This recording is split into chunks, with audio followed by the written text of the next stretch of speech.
I always thought my life was perfect. My name is Blake Ramsey, a 31-year-old aerospace engineer working on cutting-edge projects for NASA. My wife, Tracy, and I had been married for 7 years and had 3 wonderful kids. Tyler, our 7-year-old son, and our 6-year-old twin daughters, Beth and Emily. We lived in a cozy 4-bedroom house in a friendly neighborhood, with our parents and Tracy's sister Lucy living nearby. Life was smooth, or so I thought. It all started when Tracy's behavior began to change. At first, it was subtle. Late nights at work, secretive phone calls, and a distant look in her eyes. I dismissed it as stress from her job as a legal assistant. But one evening, after dropping the kids off at my parents' for the weekend, I came home to find Tracy dressed to the nines, ready for a night out. That's when she dropped the bombshell. She was going on a date with her boss, Stanley Cross, and things were about to change drastically. I remember the day clearly. The sun was setting, casting a warm glow through the windows of our living room. I walked in, expecting a quiet night with Tracy, maybe a movie or a nice dinner. Instead, I found her standing in the hallway, dressed in a short black dress and high heels, looking stunning but not in a way that was meant for me. "Wow, you look amazing," I said, feeling a mix of admiration and confusion. "Are we going somewhere special?" She smirked, a look I had never seen on her face before. "Not we, Blake. Just me." I stared at her, my mind racing to understand what she meant. "What do you mean?" "I'm going out with Stanley," she said, her voice cold and matter-of-fact. "And there are going to be some changes around here." My heart sank. "What are you talking about, Tracy?" "Stanley is your boss." "Yes, and he's also my lover," she replied bluntly. "And this is how things are going to be from now on." I couldn't believe what I was hearing. Tracy and I had met in college, fallen in love, and built a life together. I thought we were happy. But now, she was telling me that everything was about to change, and there was nothing I could do about it. "Tracy, this is crazy," I said, trying to keep my voice steady. "We have a family. What about Tyler and the girls?" "They'll be fine," she said, shrugging. "Stanley wants to be part of their lives too." My blood boiled at the thought of that man being anywhere near my children. "No way. He's not coming near our kids." "You don't have a choice," she shot back. "Either you accept this or you're the one who will leave." I clenched my fists, trying to hold back my anger. "If you walk out that door, Tracy, don't bother coming back." She looked at me with a mix of pity and defiance. "I'll be back, Blake. We're still married, and I'm still coming home, but things are different now." As she walked past me and out the door, I felt a mix of emotions: anger, betrayal, and a deep, gnawing sadness. The life I thought was perfect was unraveling before my eyes, and I didn't know how to stop it. I stood there in the empty house, trying to make sense of what had just happened. The kids were at my parents' place for the weekend, and the silence was deafening. I needed to clear my head to figure out what to do next, but all I could think about was Tracy, dressed up for another man, and the future of our family hanging in the balance. That night, I couldn't sleep. I paced the house, my mind racing with a million thoughts. How had I missed the signs? Why hadn't I noticed the changes in Tracy sooner? And most importantly, what was I going to do to protect my family? The next morning, I called my best friend, Sam. He had been my rock through tough times before, and I needed his advice now more than ever. "Hey, Blake, what's up?" Sam answered, his voice cheerful as always. "Sam, I need to talk," I said, my voice shaky. "Tracy's having an affair. She's leaving me for her boss." There was a pause on the other end of the line. "Are you serious?" "Man, I'm so sorry. What are you going to do?" "I don't know," I admitted. "I need to figure out a way to keep the kids safe. Tracy wants Stanley to be part of their lives, and I can't let that happen." "We'll figure it out," Sam said firmly. "You don't have to go through this alone. I'm here for you, Blake." As I hung up the phone, I felt a glimmer of hope. With Sam's support and the love of my family, I knew I could find a way to protect my kids and rebuild my life. The unraveling of my perfect world was just the beginning, but I was determined to face whatever came next with strength and courage. The morning after Tracy's shocking revelation, I woke up feeling numb. The house was eerily quiet without the kids. I kept replaying the previous night in my head, trying to make sense of everything. Tracy was supposed to be my partner, the mother of our children, and now she was off with her boss, Stanley Cross. I spent the day in a haze, going through the motions. I couldn't bring myself to tell my parents or the kids yet. They deserved to know, but I needed to gather my thoughts first. By evening, I decided I couldn't wait any longer.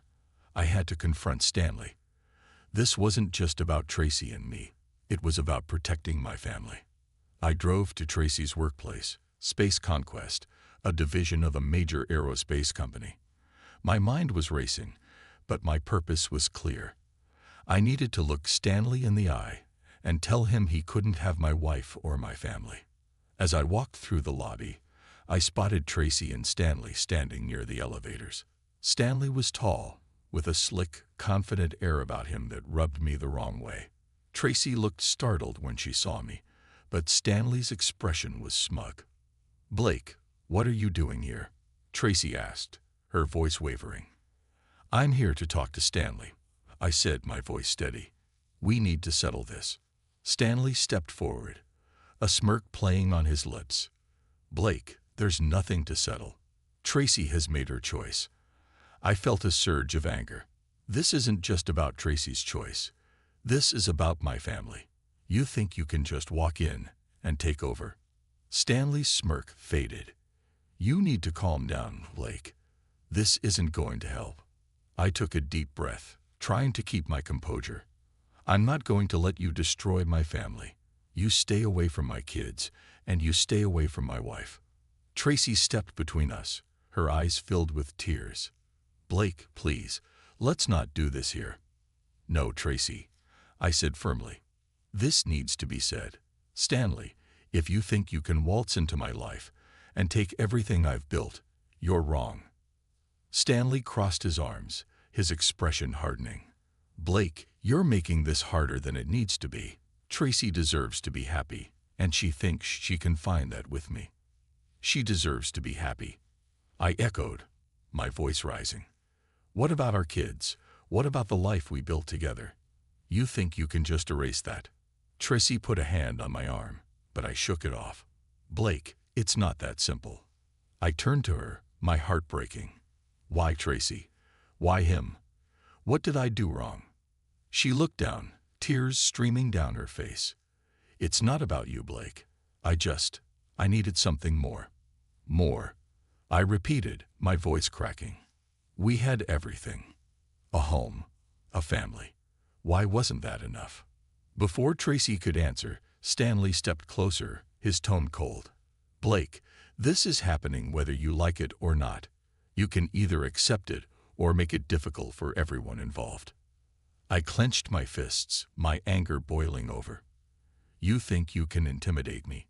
You don't know who you're dealing with." Stanley raised an eyebrow. "Oh, really? And who are you, Blake?" "A disgruntled husband who's about to lose everything." I took a step forward, my voice low and threatening. "I'm a former Marine, Stanley, and I will do whatever it takes to protect my family. You think you can scare me? Think again." The tension in the air was thick as we stared each other down. Tracy looked between us, her face pale. "Blake, please, let's just go home and talk." I didn't take my eyes off Stanley. "This isn't over," I said, my voice firm. "Stay away from my family." With that, I turned and walked out, my heart pounding in my chest. I knew this fight was far from over. Stanley Cross had just declared war on my family, and I wasn't going to back down. I had to protect my kids, my home, and everything I held dear. The confrontation was just the beginning, and I was ready to fight for what mattered most. The next morning, I woke up with a renewed sense of purpose. The confrontation with Stanley had ignited something in me. I wasn't going to let him take my family without a fight. Tracy's betrayal hurt deeply, but my priority was protecting my kids and keeping our home intact. I spent the morning making phone calls and arranging for the kids to stay with my parents a little longer. They didn't need to see what was about to unfold. After that, I called my best friend Sam again. If there was anyone who could help me think clearly and come up with a plan, it was him. "Sam, I need your help," I said as soon as he picked up. "What's going on, Blake?" he asked, concern evident in his voice. "Tracy and her boss are trying to take over my life. I confronted them yesterday, but I need to make sure they know I'm serious." Sam was silent for a moment, then he spoke firmly. "I'll be right over." Within half an hour, Sam was at my door. We sat down at the kitchen table, and I laid everything out for him. The affair, the confrontation, and my determination to protect my family. "You did the right thing by standing up to him," Sam said. "But we need to be smart about this. You can't just use brute force." "I know," I replied, frustration in my voice. "But what can I do?" "He's got Tracy convinced that he can give her everything she needs." Sam leaned forward, his eyes serious. "We need to gather evidence, show Tracy who Stanley really is. And if that doesn't work, we need to make sure he knows messing with you comes with consequences." With Sam's help, I started digging into Stanley's background. We found out he had a history of manipulative behavior, using his position of power to control and intimidate others. We needed proof of this to show Tracy, and more importantly, to use against him if things escalated. As we worked, I received a call from Tracy. Her voice was strained, and I could tell she was under pressure. "Blake, we need to talk," she said. "There's nothing left to say, Tracy," I replied coldly. "You've made your choice. Please, just meet me at the house," she pleaded. "Stanley won't be there, I promise." Reluctantly, I agreed. Sam insisted on coming with me, just in case. We arrived at the house to find Tracy waiting nervously in the living room. "Blake, I know you're angry," she began, her eyes filled with tears. "But I need you to understand that this wasn't easy for me either." "Easy for you?" I scoffed. "You're tearing our family apart for some guy who treats you like property." "He's not like that," she protested. "You don't know him like I do." "Maybe not," I said, my voice hardening. "But I know enough to see that he's using you, and I'm not going to let him ruin our lives." Tracy looked down, her shoulders shaking with silent sobs. For a moment, I felt a pang of sympathy, but I pushed it aside. I needed to stay strong. "Listen, Tracy," I said, softening my tone just a bit. "I get that things haven't been perfect, but we have a family. We owe it to our kids to try and make this work." She looked up, her eyes filled with doubt. "I don't know if I can, Blake. Stanley has promised me so much." "Promises don't mean anything if they're built on lies," I replied. "And trust me, he's not who you think he is." Just then, there was a knock at the door. Sam went to answer it, and to my surprise, Stanley stood there with a smug look on his face. "What's he doing here?" I demanded. Stanley walked in, ignoring my question. "Tracy, you don't have to listen to this. Let's go." "No, Stanley," I said, stepping between them. "She's staying here. We're going to work this out without you." Stanley sneered. "You think you can stop me? You don't know what you're getting into." I felt my anger rise, but I kept my voice calm. "Try me." Before things could escalate further, Sam intervened. "Stanley, I think it's time you leave. This is between Blake and Tracy." Stanley glared at Sam, then back at me. "This isn't over," he spat before turning and walking out the door. I turned back to Tracy, who looked more conflicted than ever. "You see what I mean," I said gently. "He's trying to control you. We can get through this, but you need to trust me." Tracy nodded slowly, tears streaming down her face. "I'll try, Blake. For the kids." That night, Sam and I continued to gather evidence against Stanley. We were going to make sure he paid for what he had done, But more importantly, we were going to protect my family from his influence. The fight was far from over, but I was ready for whatever came next. With my best friend by my side and a plan in motion, I felt more determined than ever to reclaim my life and keep my family safe. The days following our confrontation with Stanley were tense and filled with uncertainty. Tracy was back at home, but things were far from normal. The atmosphere was thick with unspoken words and unresolved emotions. Despite everything, I knew I had to keep pushing forward to protect my family. That meant taking the fight to the legal arena. I called my Uncle Jack, a retired Navy lawyer with a reputation for being tough and relentless. If anyone could help me navigate this mess, it was him. "Blake, I heard about what happened," Uncle Jack said when he arrived at our house. His stern expression softened as he looked at me. "I'm sorry you're going through this, but we're going to get through it together." "Thanks, Uncle Jack," I said, feeling a glimmer of hope. "I don't know where to start. Tracy's boss, Stanley, is trying to take over our lives, and I need to stop him." Jack nodded, his eyes sharp and focused. "First, we need to gather all the evidence we have against him. We need to show that he's a threat to your family, and that Tracy's decision to stay with him isn't in the best interest of the children." Tracy, who had been sitting quietly, looked up. "I never wanted it to go this far, Jack. I was just so lost." Jack's gaze softened. "Tracy, it's not too late to make things right. You need to decide if you're going to stand with your family or continue down this path with Stanley." She nodded slowly. "I want to do what's best for the kids." We spent the next few days collecting evidence. Sam helped me track down information about Stanley's past, uncovering instances of manipulative behavior and questionable dealings at work. Tracy provided us with details about their relationship, reluctantly sharing texts and emails that showed Stanley's true colors. With everything we had, Uncle Jack began building our case. He filed for an emergency custody hearing, arguing that Stanley's influence was harmful to the children. We were prepared to fight tooth and nail. The day of the hearing arrived, and I felt a mix of anxiety and determination. Tracy and I sat together in the courtroom, our lawyer, Uncle Jack, standing confidently beside us. Across the room, Stanley sat with his own legal team, looking as smug as ever. The judge, a stern woman with a no-nonsense demeanor, called the hearing to order. "Mr. Ramsey, Mrs. Ramsey, you are here today to discuss the custody of your children. Mr. Carter, please present your case." Uncle Jack stood and addressed the court. "Your Honor, we are here to protect the well-being of Tyler, Beth, and Emily. Mr. Cross has shown a pattern of manipulative and controlling behavior. We have evidence to prove that his involvement in this family's life is detrimental to the children." He presented the texts, emails, and evidence of Stanley's past behavior. The judge reviewed everything carefully, her expression unreadable. Stanley's lawyer, a slick-looking man with a polished demeanor, stood to counter our claims. "Your Honor, my client, Mr. Cross, has been unfairly maligned. He has only acted in the best interest of Mrs. Ramsey, offering her support and stability."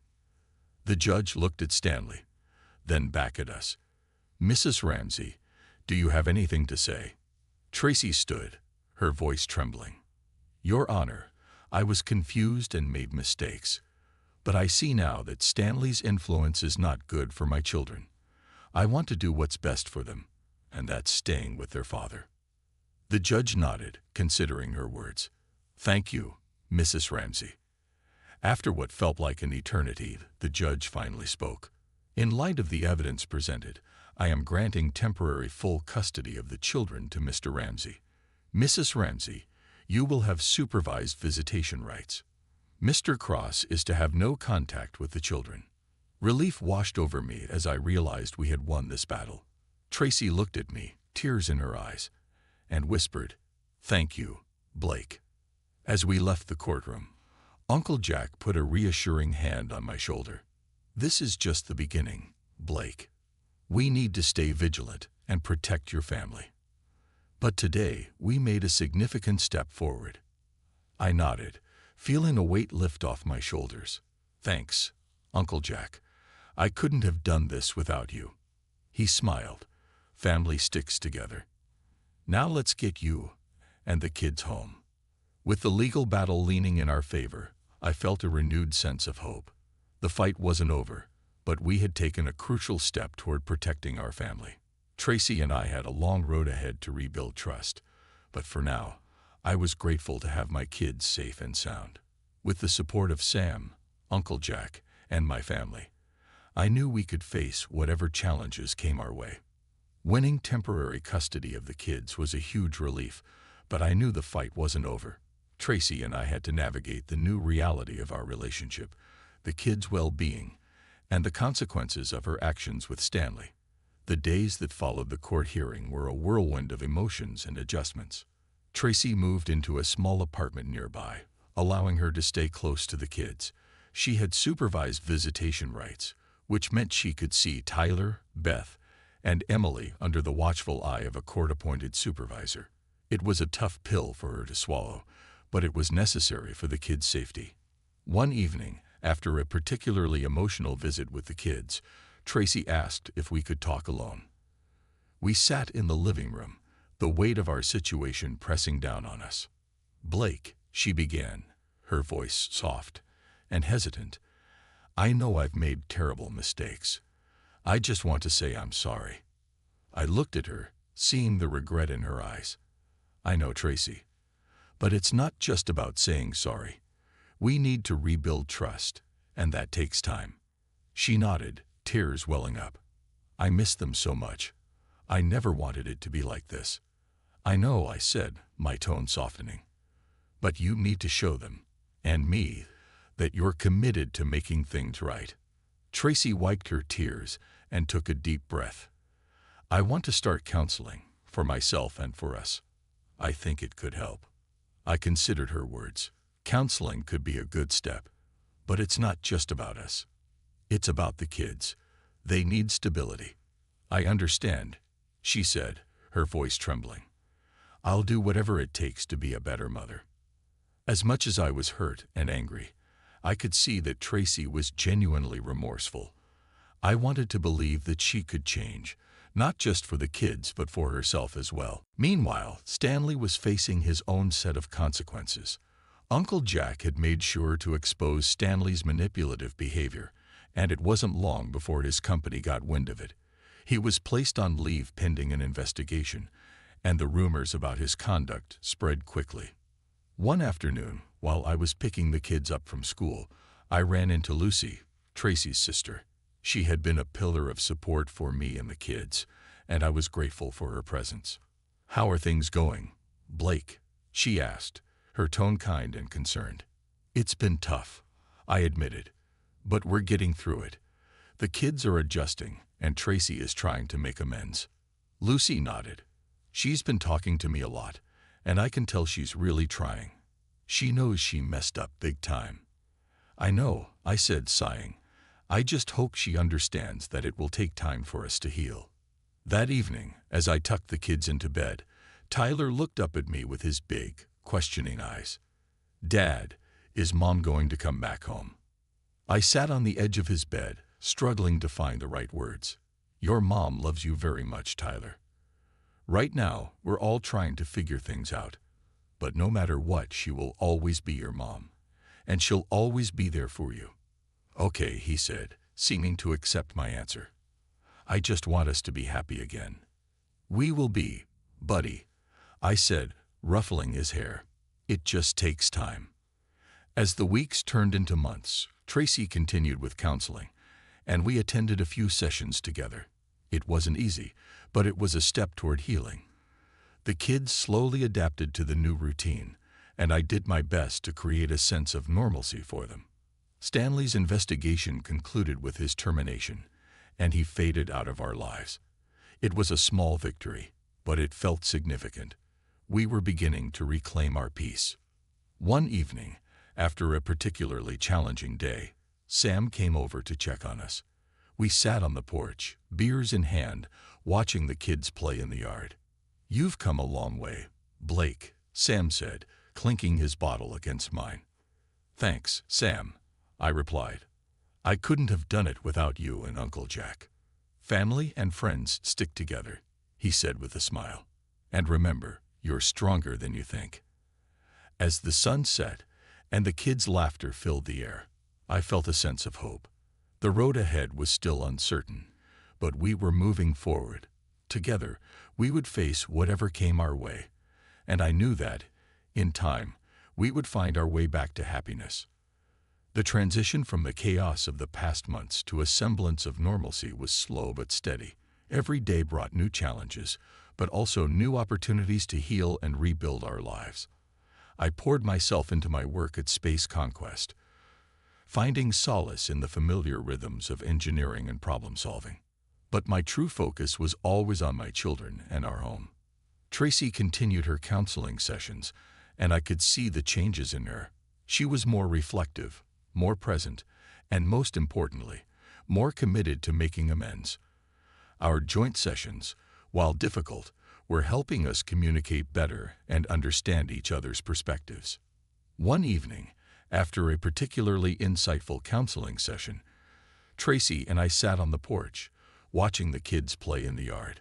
The air was warm, and the sky was painted with hues of orange and pink as the sun set.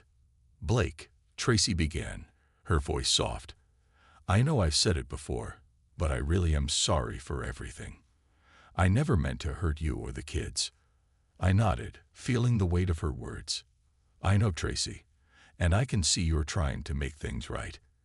It's going to take time, but we're moving in the right direction." She looked at me, her eyes filled with a mixture of hope and sadness. "Do you think we can ever be a family again, the way we were before?" I took a deep breath, considering her question. "We'll never be exactly the same, but that doesn't mean we can't be happy. We've both changed, and we can create a new normal for us and the kids. It's not going to be easy, but it's possible." The kids were adjusting too. Tyler, Beth, and Emily seemed to sense the shifts in our family dynamics, but they adapted remarkably well. Their resilience was inspiring, and their laughter and energy were constant reminders of why I was fighting so hard to keep our family together. One Saturday morning, I decided to take the kids to the park. Tracy was scheduled for a counseling session, and I thought it would be good for all of us to get some fresh air. As we played, Lucy joined us, bringing snacks and a bright smile. "Hey, Blake, thought I'd join in the fun," she said, setting down a picnic basket. "Glad to have you here, Lucy," I replied, smiling. The kids always love seeing their aunt. As the kids ran off to play, Lucy and I sat on a bench, watching them. "How are you holding up?" she asked, her voice gentle. "It's been tough, but we're getting there," I said honestly. "Tracy's really trying, and the kids seem to be doing okay. It's just a lot to process." Lucy nodded. "You're doing a great job, Blake. I can see how much you care about the kids and making things right." "Thanks, Lucy. Your support means a lot. I couldn't have done it without you and Sam." As the weeks went by, Tracy and I continued to work on our relationship. We weren't back together, but we were co-parenting more effectively and finding a way to coexist peacefully. One evening, after the kids were in bed, I found myself sitting at the kitchen table, staring at a pile of paperwork from work. My mind was elsewhere, drifting through memories and future possibilities. Just then, my phone buzzed. It was Laura, a colleague from Space Conquest, and someone I had grown close to over the past few months.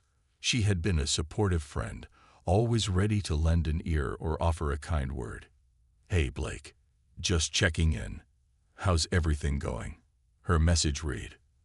I smiled, grateful for her thoughtfulness. "Hey, Laura. Things are okay. Just a lot on my mind. How about you?" Her reply was almost immediate. "I'm good. If you ever need to talk or just hang out, I'm here." "Thanks, Laura. That means a lot." I typed back, feeling a warmth in my chest. Having someone outside the immediate chaos of my life to talk to was a relief. A few days later, Laura and I met for coffee after work. We sat in a quiet corner of a small cafe, the hum of conversation around us providing the soothing backdrop. "How are the kids?" Laura asked, genuinely interested. "They're doing well," I said, smiling. "Tyler's really into soccer these days, and the girls are loving their dance classes. They keep me on my toes." Laura laughed. "Sounds like they're doing great. And you? How are you holding up?" I took a sip of my coffee, thinking about her question. "It's been hard, but I'm getting through it. The counseling helps, and so does having friends like you." She reached across the table, placing a hand on mine. "You're strong, Blake. Stronger than you know. And you're doing an amazing job with your kids." Her words filled me with a sense of comfort and strength. I realized that moving forward didn't mean forgetting the past, but rather learning from it and finding new ways to build a better future. As the months continued, Tracy and I settled into a new rhythm of co-parenting. There were still challenges, but we faced them together, with the well-being of our children always at the forefront. I found myself looking forward to my time with Laura, appreciating her companionship and understanding. One evening, after a particularly busy day at work, I sat on the porch, reflecting on how far we had come. The kids were inside, laughing and playing, their voices a sweet reminder of the joy that still filled our home. Tracy joined me, sitting down with a sigh. "They're really happy, aren't they?" I nodded, a smile tugging at my lips. "Yeah, they are. And that's what matters most." She looked at me, gratitude in her eyes. "Thank you, Blake, for everything, for not giving up on us." I looked back at her, feeling a sense of peace. We're family, Tracy, and family sticks together, no matter what. With each passing day, the wounds began to heal a little more. We were moving forward, not as the same family we once were, but as a new, stronger version. The road ahead was still uncertain, but with the support of friends like Sam and Laura, and the resilience of my children, I knew we would find our way. Together, we were building a future filled with hope, love, and the promise of better days. As the days turned into weeks, and weeks into months, we slowly found a new normal. The chaos that had once engulfed our lives began to settle, leaving room for hope and the possibility of new beginnings. Tracy and I had established a routine that worked for both of us, and more importantly, for the kids. We were co-parenting effectively, and though the past still lingered, it no longer defined us. One sunny Saturday, I decided to take the kids to the beach. It was something we hadn't done in a while, and I thought it would be a great way to create new memories. As we packed up the car with towels, snacks, and beach toys, I felt a sense of excitement. This was a fresh start. "Dad, can we build a huge sandcastle?" Tyler asked, his eyes sparkling with anticipation. "Of course, buddy. We'll build the biggest sandcastle on the beach," I replied, ruffling his hair. Beth and Emily chimed in, their voices filled with glee. "And we can decorate it with seashells." Tracy joined us at the car, a soft smile on her face. "Have fun, you guys. I'll see you when you get back." "Thanks, Tracy," I said, appreciating her support. "We'll bring back some seashells for you." At the beach, the kids ran ahead, their laughter carried by the breeze. I set up our spot, spreading out towels and setting up an umbrella for shade. As I watched them play, I felt a deep sense of peace. This was what mattered, seeing my children happy and carefree. "Hey, Blake," a familiar voice called out. I turned to see Laura approaching, a smile lighting up her face. She was holding a picnic basket, and her presence brought a warmth to my heart. "Laura, what a nice surprise," I said, genuinely pleased to see her. "I thought I'd join you guys," she said, setting down the basket. "I brought some snacks." The kids rushed over, excited to see her.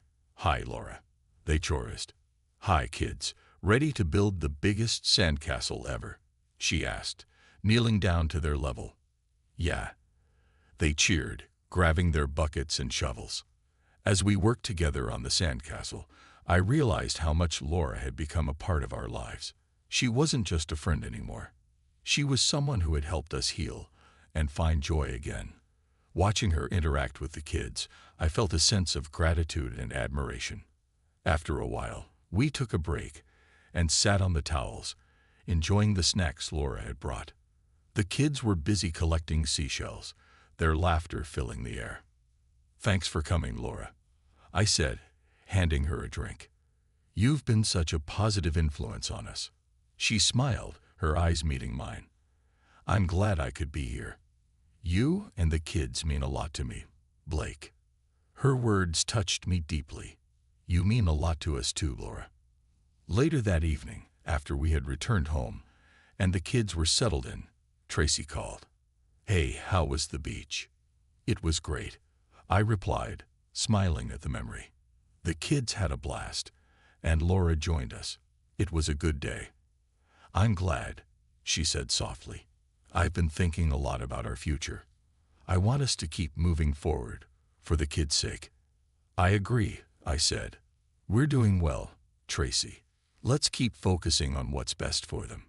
She paused, then said, "Thank you, Blake, for giving me another chance to be a part of their lives."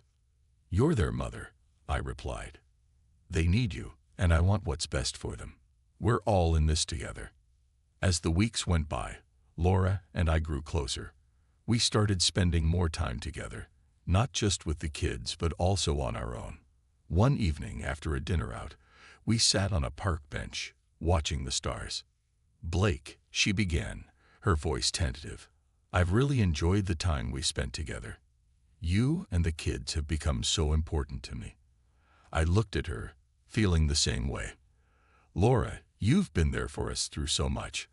I can't imagine going through this without you." She took a deep breath, then said, "I care about you, Blake. And I think I'm ready to see where this can go." Her words filled me with a mix of joy and relief.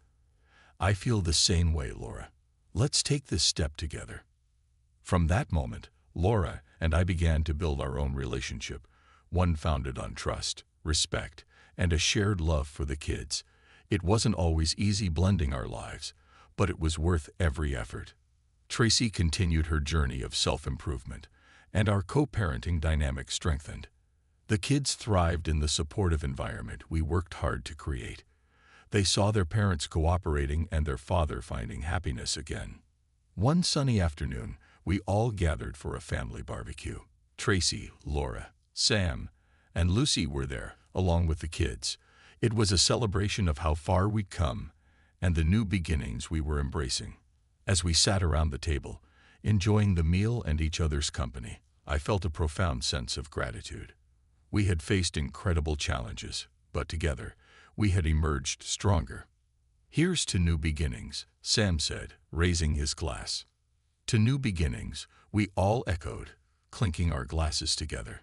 Looking around at the faces of those I loved, I realized that the journey had been worth it. We had created a new normal, one filled with hope, love, and the promise of a brighter future. And as we moved forward, I knew we would continue to face whatever came our way, together.